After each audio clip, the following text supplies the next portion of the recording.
Assalamualaikum warahmatullahi wabarakatuh. Waalaikumsalam warahmatullahi wabarakatuh. Bismillahi walhamdulillah, wassalatu wassalamu ala sayyidina rasulillah, sayyidina wa maulana Muhammad ibn Abdullah wa ala alihi wa sahbihi wa mawalah. أما بعد سبحانك لا علم لنا إلا ما علمتنا إنك أنت العليم الحكيم لا حول ولا قوة إلا بالله العلي العظيم.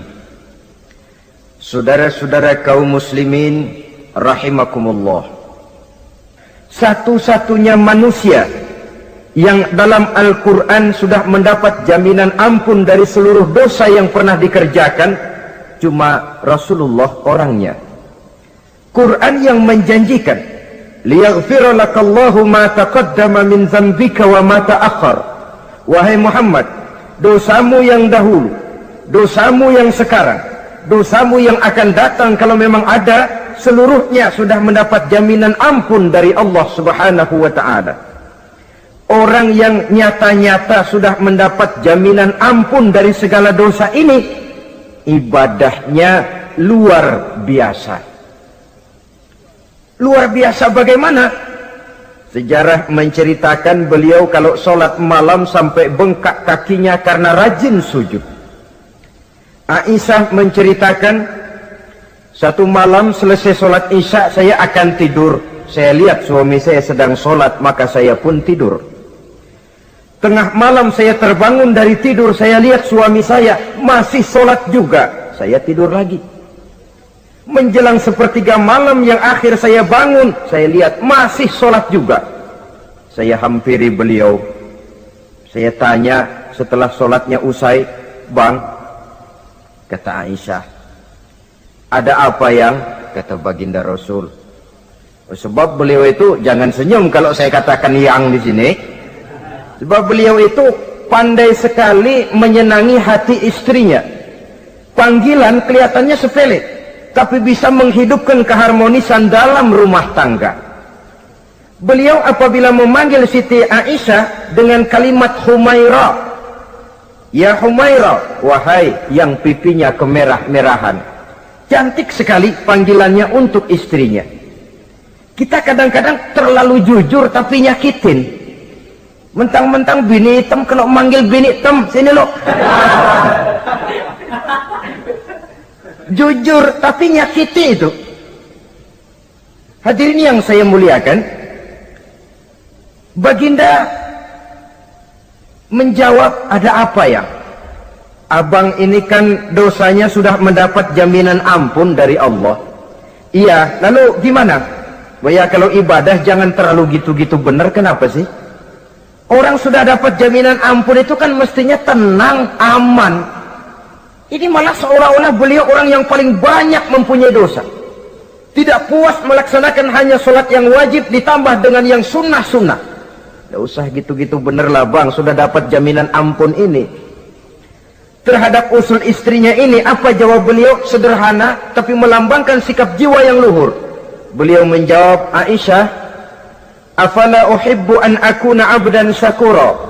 Yang apa saya tidak senang kalau saya ini oleh Allah mendapat gelar abdan syakura, hamba yang pandai bersyukur, hamba yang tahu berterima kasih. Makin diampuni, makin banyak sujud saya, makin diampuni, makin banyak ibadah saya kepada Allah. Inilah prinsipnya. Saudara-saudara, oleh karena ibadahnya demikian rupa, Allah lalu dekat.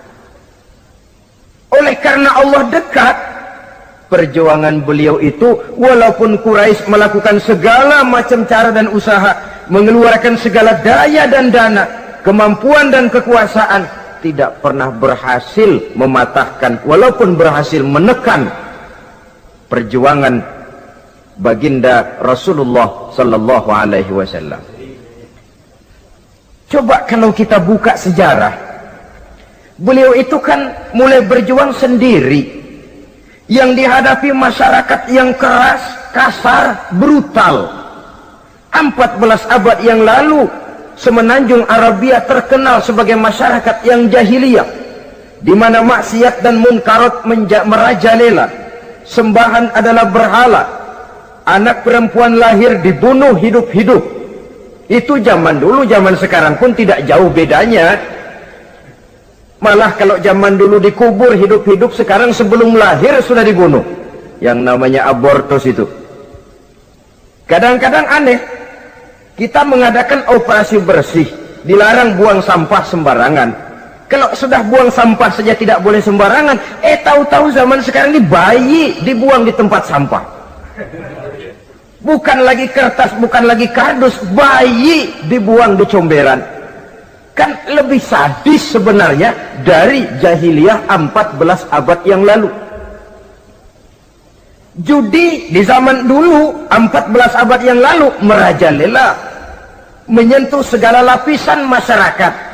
Di zaman sekarang pun judi tidak kurang hebatnya, cuma tentu dengan bahasa yang lain.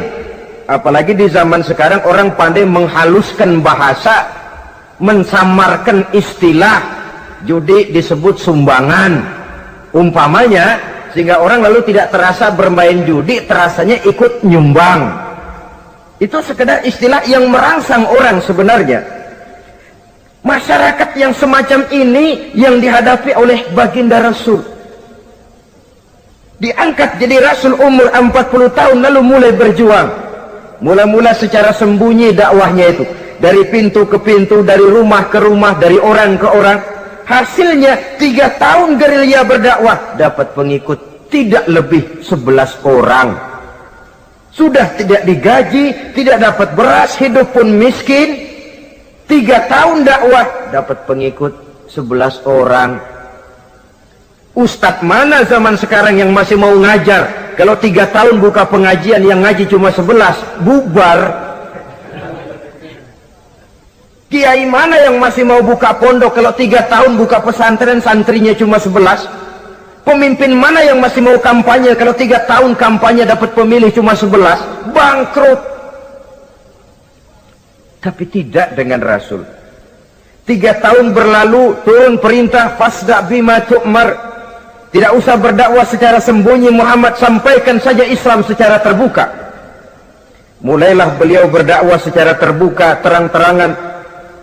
Mula-mula Quraisy dikumpulkan dekat Ka'bah. Kumpulah Abu Jahal, Abu Lahab, Abu Sufyan dan gembong-gembong Quraisy. Di sana buat pertama kali secara terbuka baginda Rasul pidato. Tuan-tuan Quraisy, apakah tuan-tuan percaya kepada saya? Percaya. Kenapa? Karena Anda Muhammad sejak kecil belum pernah bohong. Baik. Jikalau memang tuan-tuan percaya kepada saya, maka mulai hari ini saya serukan kepada tuan-tuan, ankizu anfusakum minan nar. Jaga, pelihara, lindungi dan selamatkan diri tuan dari neraka. Tinggalkan segala macam berhala, jauhi Latta, Uzza, Manat dan Hubal. Sembah Allah Tuhan yang Esa, yang lam yalid walam yulad, yang tidak beranak dan tidak diperanakan. Ini dakwah pertama yang beliau sampaikan. Selesai beliau pidato, Abu Lahab interupsi, angkat tangan. Muhammad, ada apa paman? Alihaza jama'tana? Cuma untuk dengar ocehan kayak begini kami dikumpulkan di sini. Tabban laka ya Muhammad. Kalau bahasa kasarnya mau mampus kamu Muhammad. Nabi tidak jawab, Allah yang jawab. Tabbat yada abi lahabi wa tab, ma aghna anhu maluhu wa ma kasab. Bukan Muhammad yang celaka, Abu Lahab lah yang kelak akan menemui kecelakaan. Dakwah terus berlangsung. Ketika dakwah secara terbuka sudah dimulai, hambatan dan tantangan mulai datang.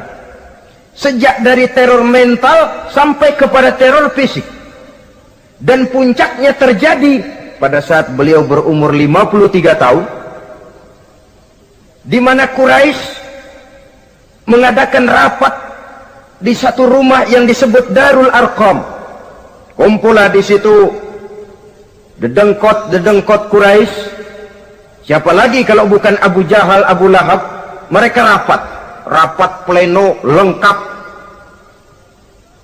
Setelah rapat dibuka, kata Abu Lahab kepada Abu Jahal, "Jahal, bagaimana ini Muhammad?" "Iya, bagaimana? Apalagi yang belum kita lakukan," kata Abu Jahal. "Kita fitnah sudah, kita caci maki tiap hari, kita lontari kotoran onta, sahabat-sahabatnya kita bantai, tapi mereka tetap tegar." "Iya," kata Abu Jahal, "dan sekarang ini sahabatnya sebagian berangsur-angsur sudah hijrah ke Madinah. Ini pertanda Islam akan berkembang di kota Madinah. Kalau nanti dia berhasil di Madinah lalu menyerbu ke Mekah, alamat habis kita gulung tikar." "Makanya," kata Abu Jahal, "makanya apa? Makanya dari dulu juga saya bilang, kempesin aja itu." Jadi kalau bahasa okemnya kan begitu toh. "Bunuh saja Muhammad, bunuh." "Iya, soal bunuh sih gampang," kata Abu Lahab. "Tapi Muhammad kan tidak keluar dari batu. Dia punya keluarga, sanak famili dan handai tolan. Kalau keluarganya menuntut balas, bagaimana ini?" "Gampang. Kita kan banyak punya suku. Tiap-tiap suku kan punya juara, tukang-tukang pukul. Sewa saja, tiap suku ambil tukang pukulnya, kita kepung rumah Muhammad, bunuh sama-sama. Kalau keluarganya akan menuntut balas, dia akan berhadapan dengan seluruh suku yang ada di semenanjung Arabia ini. Bagaimana, setuju?" "Setuju." "Nah, sudah. Kapan kita bunuh Muhammad?" "Kapan lagi, tidak usah buang waktu. Besok malam." "Ya, besok malam kita bunuh Muhammad. Tapi awas, semua yang ikut rapat di sini, ingat baik-baik, ini rahasia negara. Besok malam kita akan membunuh Muhammad. Siapa yang berani membocorkan rahasia negara ini, supersip, dianggap menghambat program Quraisy. Itu nanti dijatuhi hukuman berat ya. Jaga rahasia baik-baik bahwa besok malam kita akan membunuh Muhammad. Sanggup?" "Sanggup." Rapat selesai. Hadirin boleh bubar ke rumah masing-masing. Pulang. Namanya manusia, bocor juga rahasia ini. Begitu pulang, cerita sama istrinya, "Bu, anu loh Bu." "Apa Pak?" "Saya tadi ikut rapat." "Rapat apa tuh Pak?" "Besok malam akan ada pembunuhan." "Pembunuhan?" "Pembunuhan." "Siapa toh yang mau dibunuh?" "Muhammad." "Tapi jangan bilang-bilang ya, ini rahasia negara." "Ini rahasia negara Bu, jangan bilang-bilang." "Iya Pak, iya." Nah, besok pagi istrinya ngobrol sama tetangganya. "Mbak Ayu, tahu nggak?" "Apa toh?" "Nanti malam akan ada pembunuhan." "Siapa yang mau dibunuh?" "Muhammad." "Loh, sampean tahunya dari mana?" "Suami saya ikut rapat." "Tapi jangan bilang-bilang ya Bu ya. Ini rahasia negara. Jangan bilang-bilang. Nanti yang satu sampaikan lagi, jangan bilang-bilang. Terus jangan bilang-bilang. Akhirnya berita tersebar. Sehingga pagi hari itu sebagian besar penduduk Mekah sudah tahu kalau nanti malam akan ada pembunuhan. Maka lepas zuhur, Mekah itu mulai tegang. Yang simpati, "Aduh, kasihan Muhammad, nanti malam akan dibunuh." Yang tidak senang, "Mampus, biar dia rasain, ntar malam."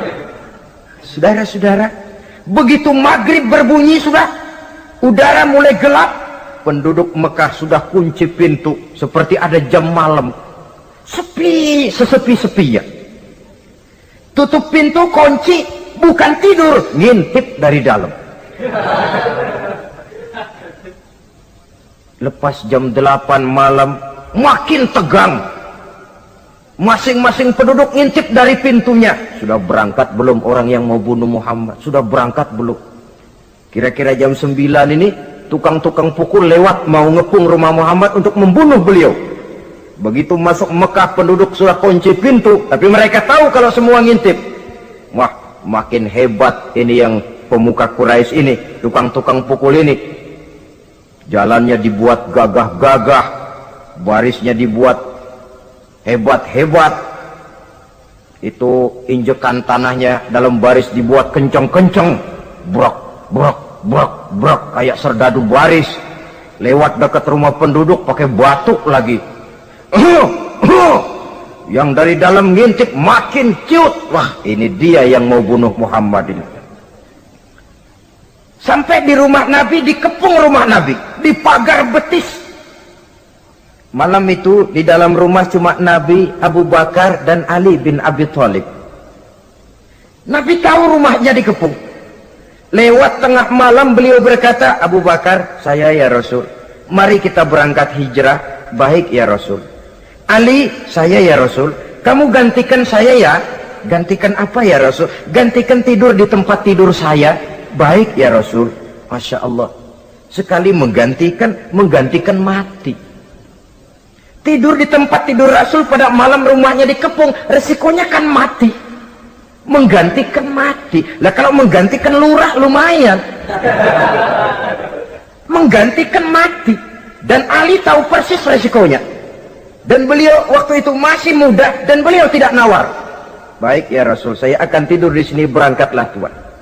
Berangkat Rasul, ketika keluar dari pintu belakang rumah dikepung rapat, terjadilah keajaiban yang Allah ceritakan. Wa ja'alna min baini aydihim sadda wa min khalfihim sadda fa'aghshaynahum fahum la yubsirun. Di muka, di belakang, di kiri kanan dibuatkan dinding oleh Allah, dibutakan mereka tidak lihat kalau Muhammad keluar dari rumahnya. Siaga penuh, apel, mata melotot, Nabi lewat nggak kelihatan. Sampai Nabi kemudian menuju Gua Thur, 3 malam 2 hari di sana. Dari sana perjalanan dilanjutkan ke Madinah Al-Munawwarah. Allahu Akbar. Mengarungi gurun pasir yang gersang dan tandus, yang terbentang antara Mekah dan Madinah. Meninggalkan kampung halaman tempat di mana dilahirkan dan dibesarkan. Keluarga yang berbeda akidah terpaksa berpisah. Kok kuat? Kok bisa? Kok sanggup? Di mana rahasia kekuatannya? Beliau punya sandaran vertikal, ibadahnya kepada Allah. Dengan bahasa kita sekarang, beliau punya backing. Backingnya tidak kepalang tanggung, yang serba maha. Maka saya mengajak kepada seluruh kaum muslimin, di zaman sekarang kan orang lagi main backingan, ya. Nah, siapa yang punya backing punya jalu. Saya cuma mengajak, kalau mau cari backing jangan kepalang tanggung, carilah backing yang serba maha.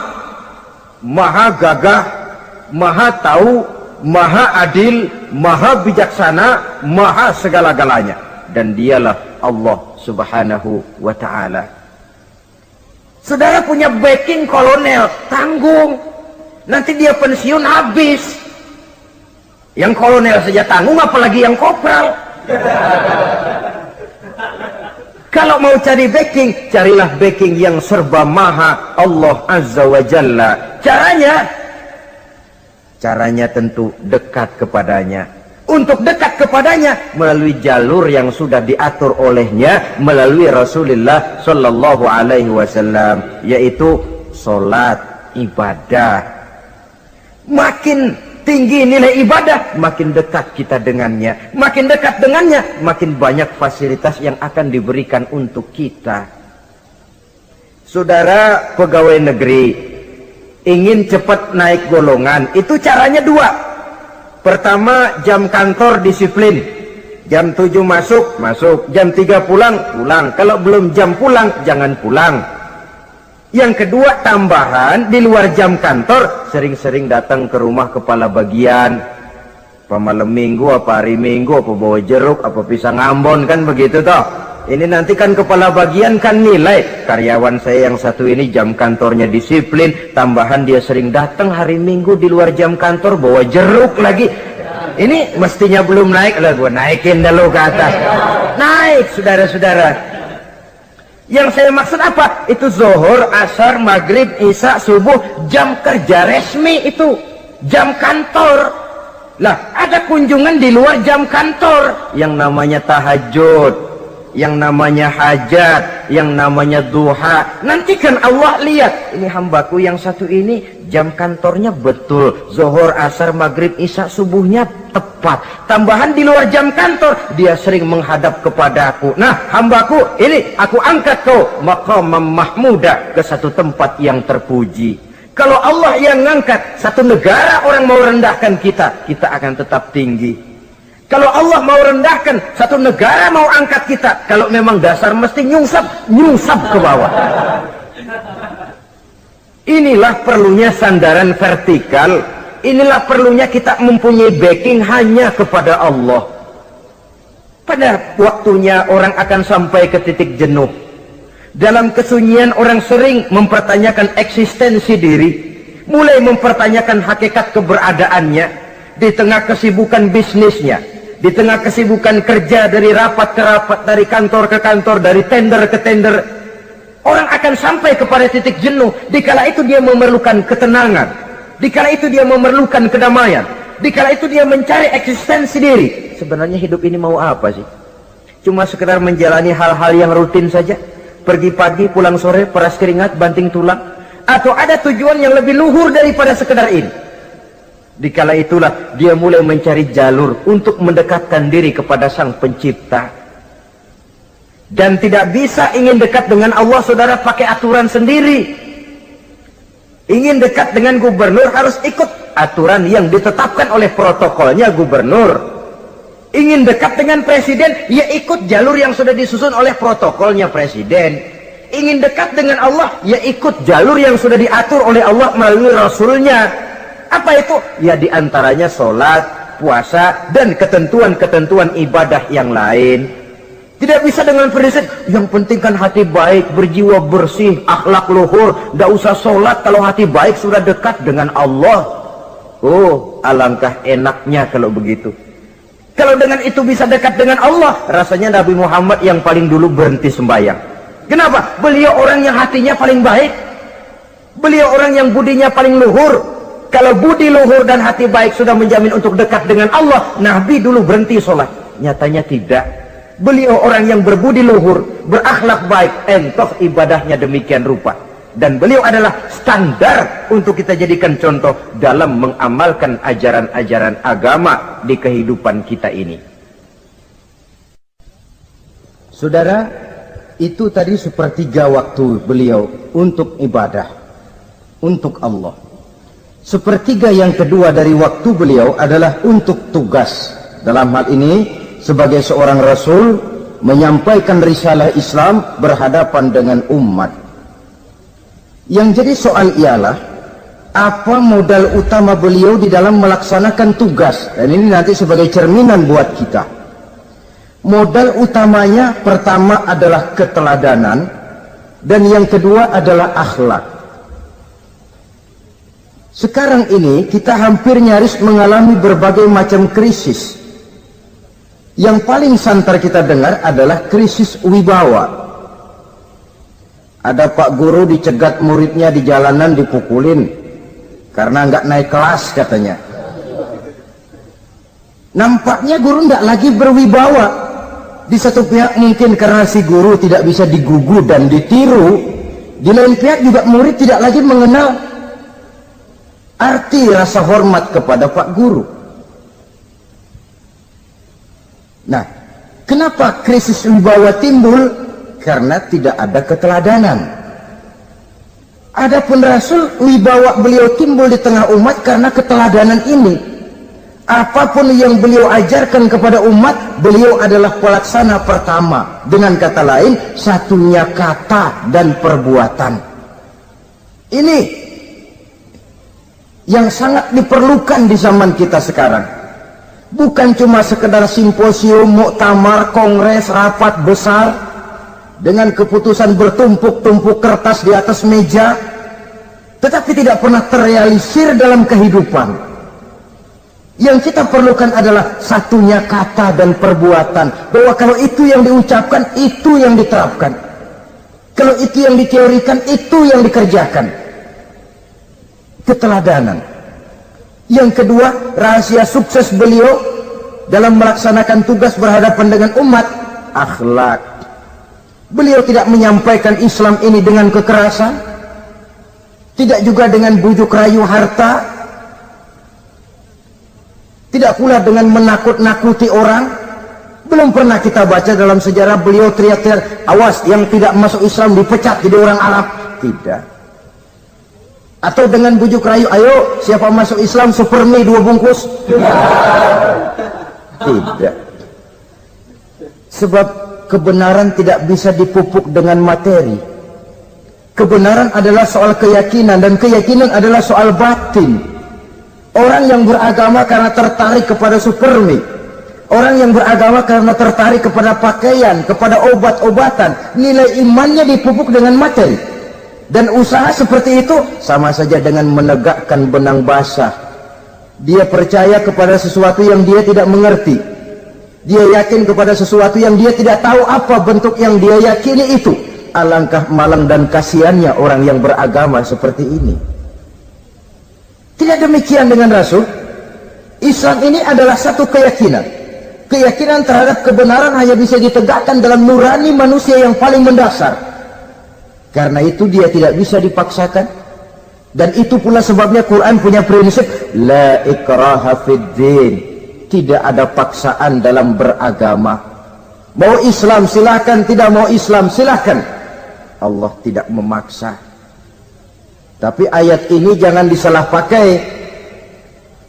Tidak pernah sholat, ditanya orang, kamu kan Islam kok enggak sholat? La ikraha fid din dong. Salah pakai. Yang tidak ada paksaan dalam beragama itu untuk orang di luar Islam. Kepada tuan-tuan di luar Islam, la ikraha fid din, tidak ada paksaan masuk Islam. Tapi kalau sudah masuk ke dalam Islam, maka berlaku peraturan Islam. Contohnya begini saja, tidak ada paksaan masuk ke rumah saya. Itu toh. Mau masuk silahkan, tidak mau masuk tidak ada urusan.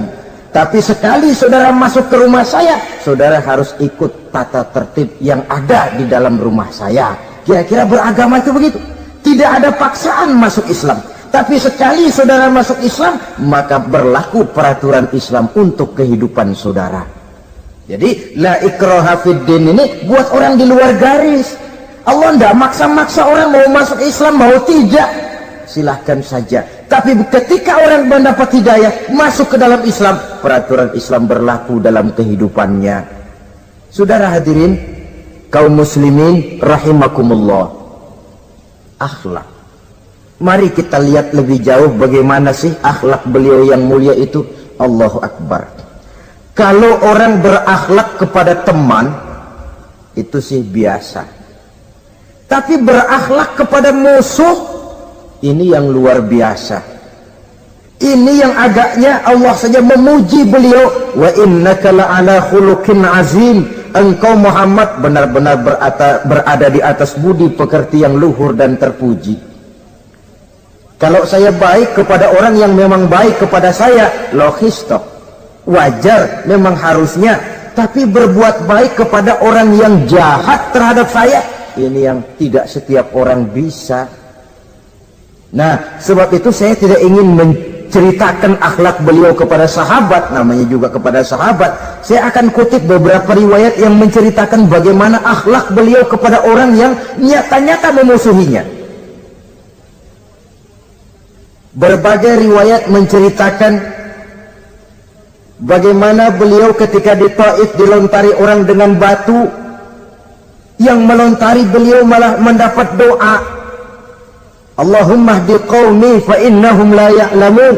Ya Allah, berikan hidayah, berikan petunjuk kepada yang mereka yang melontari saya dengan batu, karena mereka tidak tahu. Kalau saja mereka tahu, mereka tidak akan melontari saya dengan batu. Ya Allah, berikan hidayah kepada mereka.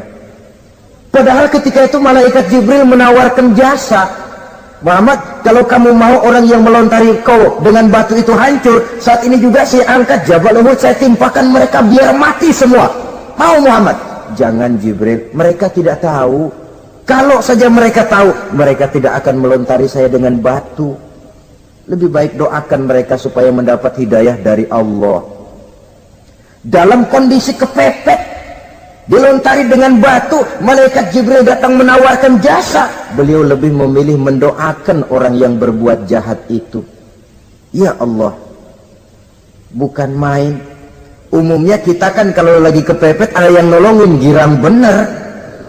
Andai kata kita yang jadi nabi disambitin orang, datang malaikat Jibril nawarin, bagaimana sikat? Habisin aja dah.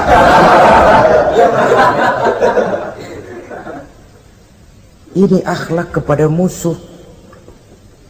Ketika beliau selesai sholat zuhur, istirahat, rebah-rebah, tidur-tiduran di bawah pohon kurma, datang orang kafir yang bernama Daksur yang sudah lama mengintip-ngintip, mencabut dan menghunus pedang. Muhammad, kalau ini saat saya tebas batang lehermu, siapa yang akan menolong engkau? Tidak ada. Yang akan menolong saya Daksur? Iya, Allah yang akan menolong saya.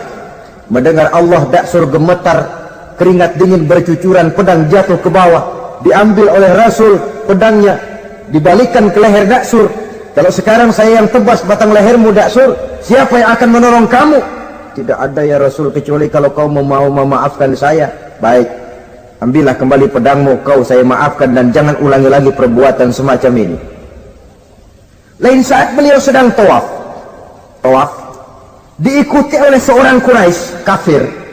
Sambil tawaf, ini kafir Quraisy sudah bawa pisau. Dia pikir, nanti di satu sudut yang agak gelap saya tikam Muhammad dari belakang, saya bunuh dia. Jadi kafir ini pura-pura ikut tawaf. Jahatnya orang kafir itu kan begitu, tawaf ya ikut pura-pura tawaf, ada kesempatan sikat dari belakang. Putaran pertama belum ada kesempatan, putaran kedua makin tegang. Pokoknya begitu tempat agak gelap, cabut pisau, hantam saja sudah Muhammad, biar mati sekali di sini. Dan Nabi tahu, oh ini asisten pribadi malaikat Jibril ngasih tahu tuh. Jadi malaikat Jibril memberitahu, awas Muhammad, itu di belakangmu orang cuma pura-pura tawaf, dia bawa pisau mau bunuh kamu, hati-hati Muhammad. Roger ganti gitu.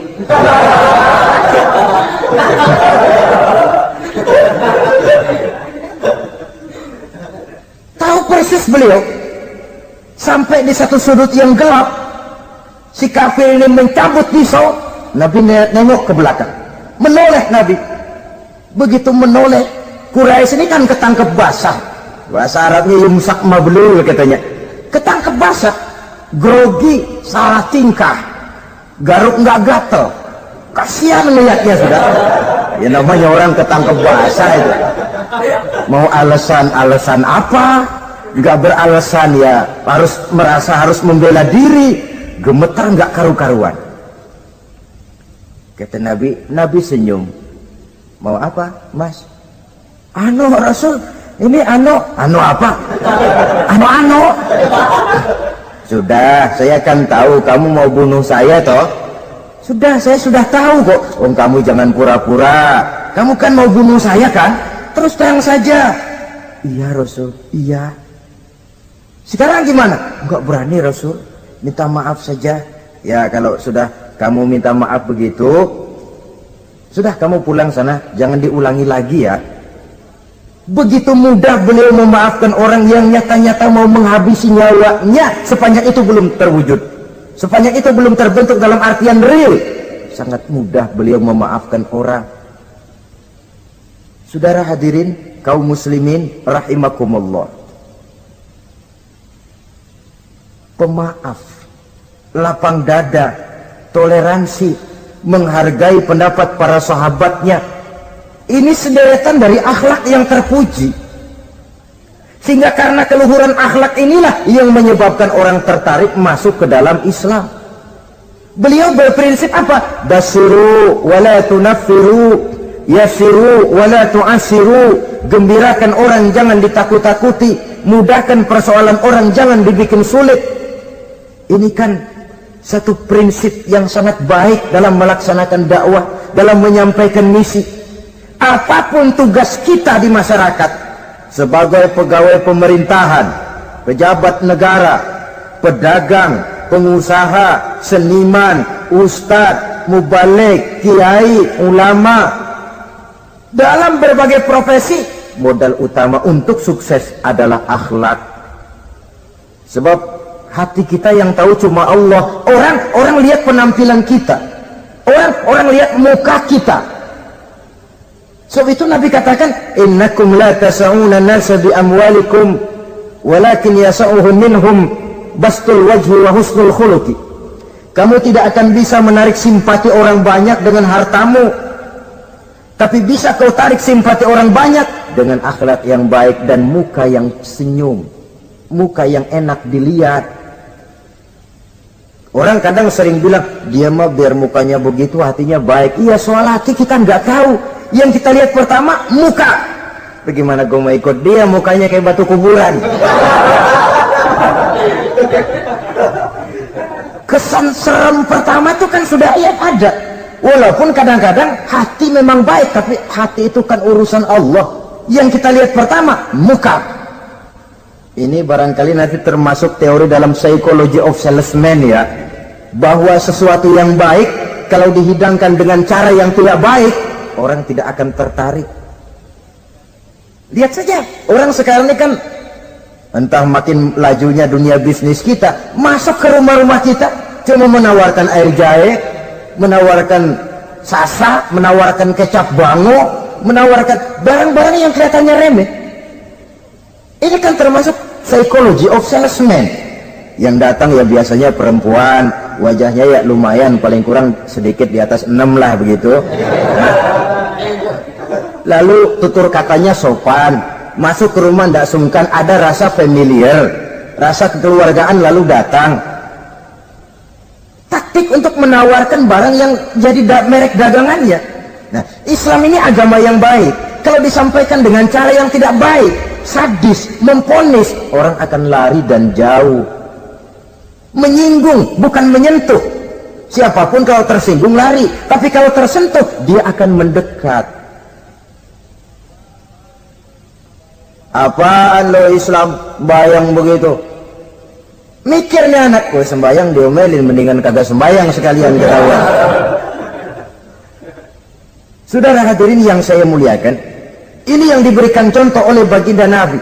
Apapun tugas kita, pedagang utamakan akhlak, petani utamakan akhlak, seniman utamakan akhlak, mubaligh utamakan akhlak, pejabat negara utamakan akhlak, pelayan dan pengabdi masyarakat utamakan akhlak. Saudara hadirin yang saya hormati, kaum muslimin yang berbahagia.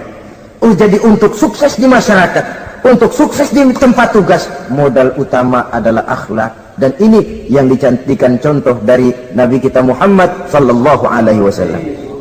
Sepertiga waktunya untuk tugas. Dalam menjalankan dan melaksanakan tugas sebagai seorang rasul, menyampaikan risalah Islam, berhadapan dengan umat, modal utamanya adalah akhlak. Demikian juga kita di masyarakat.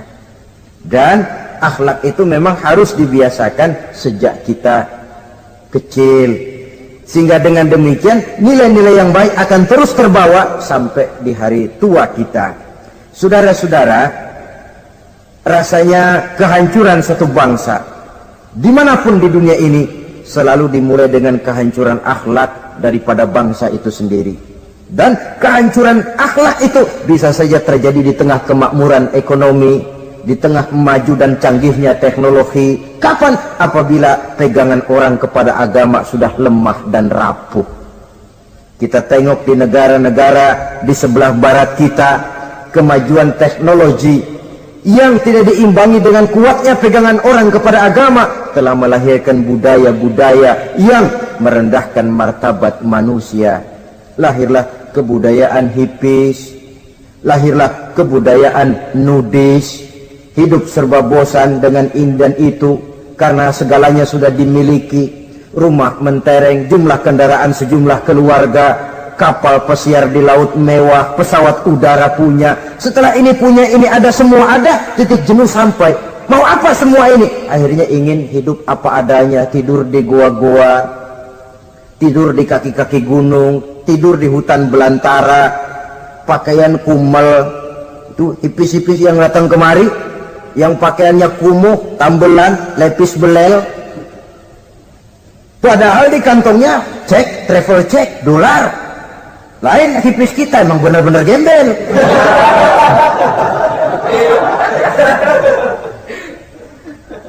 Merasa jenuh, merasa bosan. Bahkan sebuah berita dari Jerman, orang terlalu kaya, pulau dibeli. Di pulau itu dia bikin satu klub yang bernama klub nudis. Setiap anggotanya boleh masuk ke pulau itu dengan catatan tidak boleh pakai pakaian selembar pun, alias bugil, telanjang bulat. Sudah telanjang bulat itu. Dan di sana berlakulah apa yang disebut serba boleh. Jadi kalau di sana ke sana saudara bawa istri masuk anggota, ya silahkan saja, istilah tukar pakai, simpan pinjam bisa-bisa saja, asal suka sama suka. Asal perbuatan yang dianggap tidak merugikan orang lain, suka sama suka, sudah tidak bisa dituntut oleh norma yang berlaku. Ya. Itulah sebabnya kita sering prihatin bahwa kemajuan sering membawa pergeseran nilai. Apabila kita tidak bisa menghindarkan diri dari proses pergeseran nilai, setidaknya kan kita bisa menjaga diri jangan sampai hanyut oleh nilai-nilai yang negatif. Akhlak, baik sebagai muslim, baik sebagai bangsa Indonesia yang berkepribadian luhur, itu merupakan cerminan kita. Saya prihatin, belum lama diselenggarakan kontes bibir terindah. Kontes bibir terindah itu kira-kira apa manfaatnya? Apa yang jadi ukuran? Dan bukankah bibir karunia Tuhan? Ya kalau yang bibirnya mungil bisa ikut kontes lah, kalau yang jebleh gitu.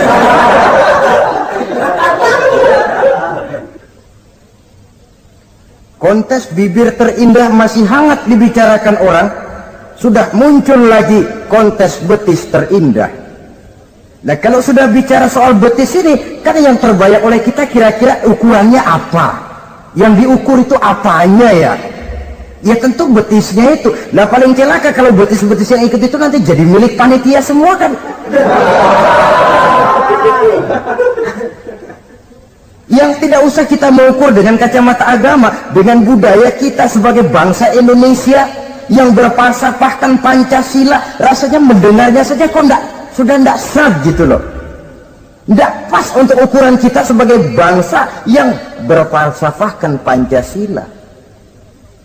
Saudara-saudara kaum muslimin rahimakumullah, ini yang saya maksud tadi, proses pergeseran nilai. Andai kata kita tidak bisa menghindarkan diri dari hal yang semacam itu, setidaknya kita bisa menjaga diri jangan sampai hanyut ditelan proses pergeseran nilai. Dan memelihara nilai-nilai akhlak ini dari hari ke hari memang tidak semakin ringan, bahkan akan semakin berat, karena tantangan yang kita hadapi juga akan semakin berat. Inilah sepertiga yang kedua dari waktu beliau untuk melaksanakan tugas. Jadi modal utama dalam melaksanakan tugas akhlak. Di antara nilai akhlak itu prinsip Nabi tadi, gembirakan orang, jangan ditakut-takuti, mudahkan urusan orang, jangan dibikin sulit. Sehingga kalau yang memang mudah lalu dipersulit, itu sudah mencerminkan akhlak yang tidak diajarkan oleh Rasulullah Sallallahu Alaihi Wasallam. Kemudian yang terakhir, sepertiga yang ketiga dari waktu beliau adalah untuk keluarga. Jadi tadi ada waktu untuk Allah, ibadah, ada waktu untuk tugas, dan yang ketiga ada waktu untuk keluarga. Bagaimana Rasul di tengah keluarganya? Anas bin Malik bercerita, saya 11 tahun membantu di rumah tangga Rasul. 11 tahun itu kan artinya 11 kali 360 hari kali 24 jam. Bukan waktu yang sebentar itu. Selama 11 tahun saya membantu di rumah tangga Rasul, kata Anas, belum pernah saya dengar kata-kata kasar, keras, membentak. 11 tahun saya membantu di rumah tangga beliau, belum pernah saya lihat ada piring terbang, ada bakyak melayang. Artinya apa? Cerminan dari ketentraman, keayeman, kedamaian rumah tangga beliau. Padahal rumah tangganya kecil, istrinya lebih dari satu, tapi aman, tentram, rukun.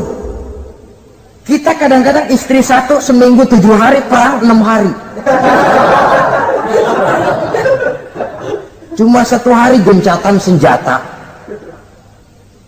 Sudah hadirin, saudara kaum muslimin rahimakumullah, kalau beliau tidak menyenangi satu masakan, misalnya masakan istrinya, tidak mencah-mencah, cuma kelihatan dari makannya barangkali tidak begitu banyak, tapi tidak pernah mencela apapun yang dimasak istrinya. Senangnya dimakan, tidak senangnya dimakan karena menghargai lelah jerih payahnya istri. Ini kelihatannya sepele, tapi dari sini keharmonisan rumah tangga itu bisa saja timbul. Bukankah seseorang hanya bisa sukses di tempat tugas? Jadi apapun dia, kalau berangkat dari ketentraman dan ketenangan di rumah tangga. Dan tidak ada orang bisa meraih sukses kalau dia berangkat dari rumah tangga yang berantakan. Itulah sebabnya ini sangat diperhatikan oleh baginda Rasul. Dari rumah yang kecil, dari tempat tidur yang sederhana, yang sebelah itu kain kasar, sebelah dipakai untuk tidur, sebelah dipakai untuk selimut. Jadi kasur merangkap selimut. Allahu Akbar. Tapi dari rumah tangga yang semacam itu keluar ucapan baiti jannati, rumah tanggaku laksana surga bagiku. Di mana sih rahasianya? Karena rumah tangga beliau didirikan di atas ajaran agama. Agama membuat suami istri tahu hak dan tahu kewajiban. Kalau kewajiban dilaksanakan, hak diberikan, akan timbul saling pengertian. Apabila ada pengertian, akan timbul ketenangan, dan ketenangan adalah tangga utama untuk mencapai rumah tangga bahagia. Apalah artinya? Seperti banyak istilah orang, rumah bertingkat, uang banyak berlipat-lipat, kendaraan serba mengkilat, istri pun cantik memikat, kadang-kadang jumlahnya 4, tapi tiap hari kiamat. Tidak pernah ada ketenangan dan kedamaian di rumah itu. Saudara hadirin, lebih celaka lagi sudah rumah gubuk berantem melulu. Sudah kiamat itu, sudah kiamat. Jadi dengan adanya pelaksanaan kewajiban, pemberian hak, timbul pengertian. Pengertian membawa ketenangan. Suami keluar rumah, istri tenang di rumah. Suami meninggalkan istri pun hatinya tenang dan tentram, tidak was-was, tidak berpikiran nanti kalau saya lembur ini istri ngompreng, tidak. Si istri pun lega melepas suami karena ada keterbukaan. Ini kan menurut angket terakhir loh ya, yang diadakan oleh beberapa majalah di ibu kota ini, di ibu kota katanya, dari sejumlah laki-laki yang disebarkan angket, ternyata jika ada 3 laki-laki, 2 nyeleweng. Jadi angka penyelewengan itu 2/3 dari jumlah laki-laki itu menyeleweng katanya. Ya mudah-mudahan yang kumpul di sini termasuk 1/3 yang nggak nyeleweng itulah. Dan tidak semua bentuk penyelewengan itu karena alasan ekonomi, bukan pula karena alasan ketidaksetiaan istri, tapi merupakan cerminan dari sikap hidup di mana orang jauh dari nilai-nilai agama, sehingga penyelewengan itu dianggap sesuatu yang manusiawi, biasa-biasa saja, bahkan kadang-kadang ikut membentuk status sosial, melahirkan kebanggaan. Innalillahi. Orang kalau sudah bangga nyeleweng bangga, itu kiamat sudah. Sama saja, bikin dosa ketawa, waduh, itu malaikat gemes benar. Udah bikin dosa cengengesan, cengir, udah ada rasa nyesel, udah ada rasa takut, udah ada rasa bersalah, biasa gitu. Saudara hadirin yang saya muliakan, ini kan cerminan dari rapuhnya pegangan orang kepada agama. Jadi untuk membina rumah tangga yang bahagia ini, 1/3 dari waktu untuk di tengah keluarga menghidupkan nilai-nilai agama di rumah tangga kita. Oleh karenanya, pada bagian akhir dari pertemuan yang singkat ini, saudara-saudara, saya mengajak, marilah pandai-pandai membagi dan mengatur waktu. Ada waktu untuk Allah, ada waktu untuk tugas, ada waktu untuk keluarga. Syukur kalau ada keseimbangan. Tapi kalau tidak, istilah usul fikih itu tatimul aham minal muhim, mendahulukan yang terpenting dari yang penting. Kalau ada 3 persoalan semuanya penting, tentu di antara 3 ini kan ada yang lebih penting, yang itulah yang dikerjakan lebih dulu. Dan ini tidak berarti bahwa penjatahan waktunya harus sama. Untuk ibadah dalam sehari semalam sekian jam, untuk tugas sekian jam, untuk keluarga sekian jam. Tidak bisa kita targetkan begitu. Dan yang dimaksud di sini pun adanya pengaturan. Pengaturan tidak berarti bahwa harus sama waktunya, tidak. Kita melihat kepentingannya. Saudara hadirin, sama saja di zaman sekarang, kalau dengan pembangunan kita ingin menciptakan pemerataan di kalangan rakyat, itu tidak berarti bahwa rakyat Indonesia ini standar ekonomi harus sama semua seperti yang dicita-citakan komunis. Tidak bisa. Menciptakan pemerataan artinya kalau yang kaya bisa semakin kaya, kenapa yang miskin tidak bisa naik jadi sedikit kaya? Dan artinya menciptakan kesempatan kepada setiap penduduk Indonesia untuk merubah tahap dan taraf kehidupannya. Demikian juga adanya pengaturan waktu. Bukan berarti untuk Allah sekian jam, keluarga sekian jam, tugas sekian jam. Sebab jam-jam ini sulit kita jatahkan. Kadang-kadang tugas, kadang-kadang keluarga, kadang-kadang ibadah kita sedang gandrung. Yang penting ada keseimbangan dalam cara kita mengatur waktu itu. Nah, saudara-saudara, demikianlah pertemuan dan pembicaraan kita kali ini. Terima kasih atas segala perhatian. Mohon maaf atas segala kekurangan. Usikum wa nafsi bitaqwallah. Wassalamualaikum warahmatullahi wabarakatuh. Waalaikumsalam.